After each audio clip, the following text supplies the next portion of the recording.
गुरु रूपी प्यारे साथ संगत जी, प्यार और सत्कार से कहना धन निरंकार जी।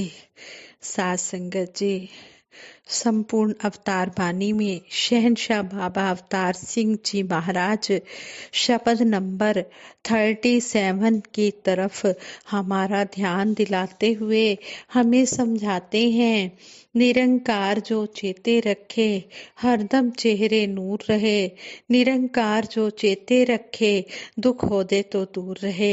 यानी कि जो निरंकार को अपने मन में हर समय बसा कर रखते हैं, उनके चेहरे पर नूर रहता है, उनके चेहरे पर खुशहाली रहती है और दुख उनके नजदीक आ ही नहीं सकता है।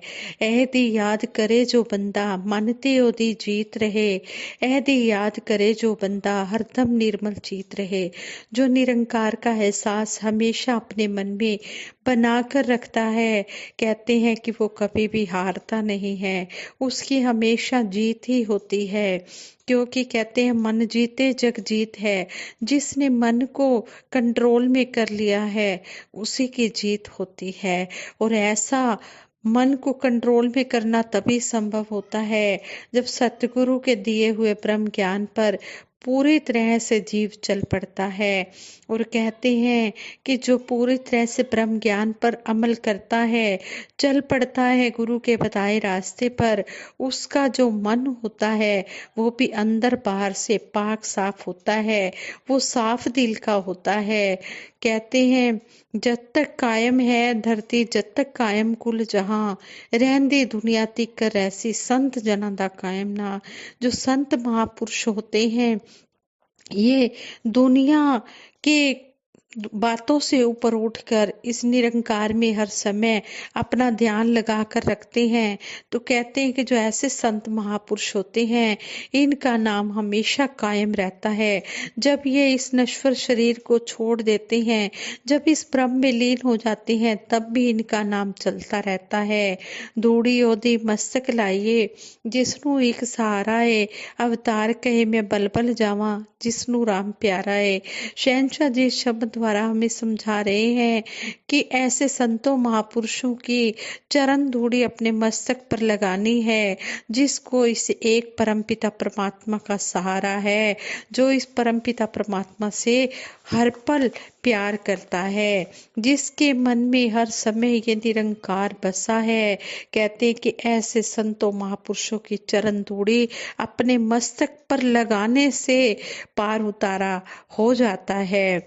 इस तरह हम आओ दातार के चरणों में यही आशीर्वाद मांगे कि हे मेरे मालिक दीन दयाल सच्चे पातशाह, जिस तरह आप जी ने हमें ये ब्रह्म ज्ञान से जोड़कर संतों महापुरुषों का संग दिया है, ये संग हमें हमेशा मिलता रहे और हम मायापति से हमेशा जुड़े रहें।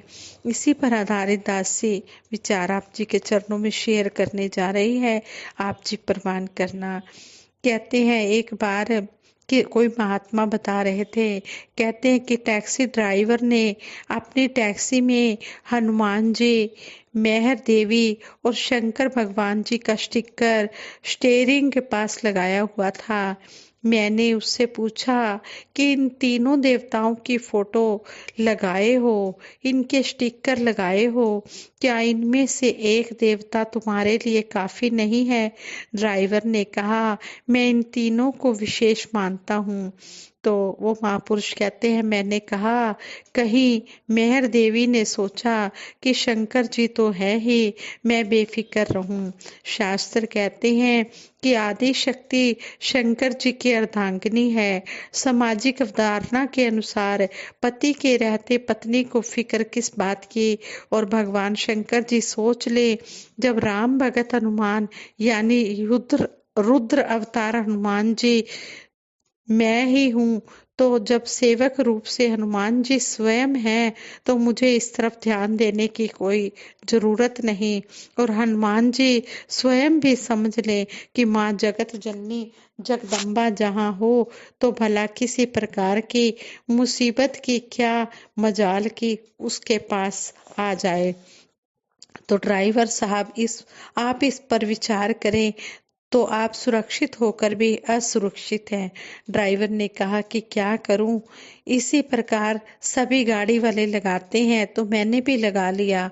अच्छा लगा, मन को अच्छा लगा, सब लगाए हैं तो मैं भी क्यों ना लगाऊं। आगे से उन्होंने कहा कि ड्राइवर से कहा कि तुमने देखा देखी लगा लिया, इसी प्रकार यह पूजा कर्म कांड सब देखा देखी ही कर रहे हैं, ज्यादा विचार करने की जरूरत नहीं है, सब कर रहे हैं तो ठीक ही होगा।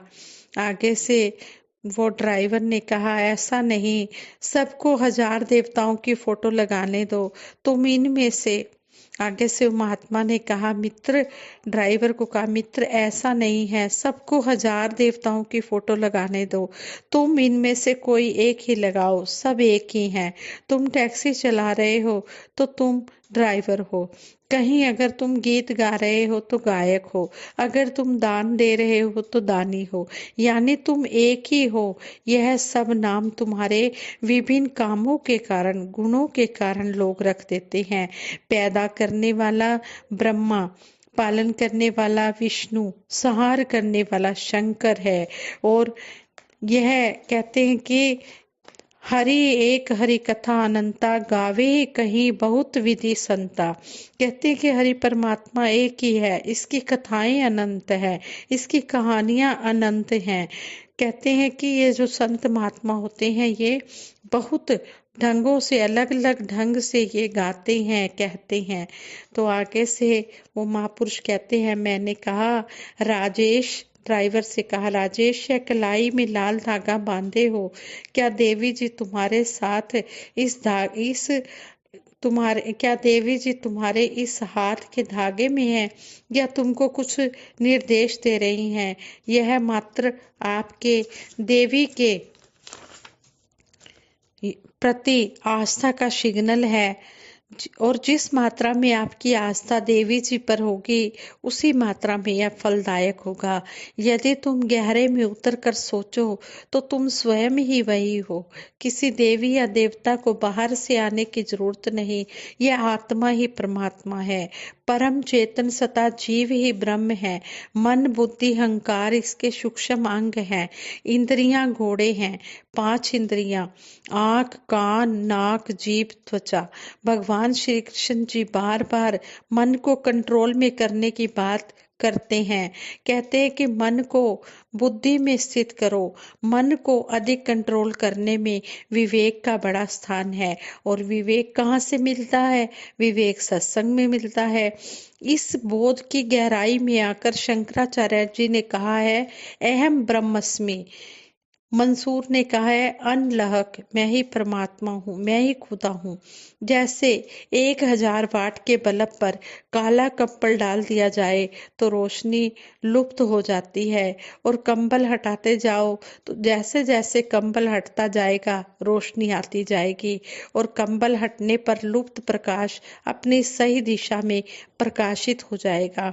इसी प्रकार मन चित्त बुद्धि और अहंकार का पर्दा हटने पर आत्मा अपने परम चेतन स्वरूप में आ जाती है।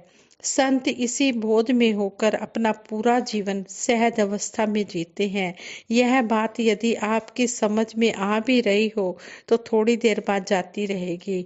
जैसे कोई आपकी टैक्सी पर बैठकर ड्राइविंग की बात आपसे सुन ले और चाहे कि ड्राइव कर ले तो वह चला तो देगा, परंतु अभ्यास न होने के कारण आगे कहीं लड़ भिड़ जाएगा।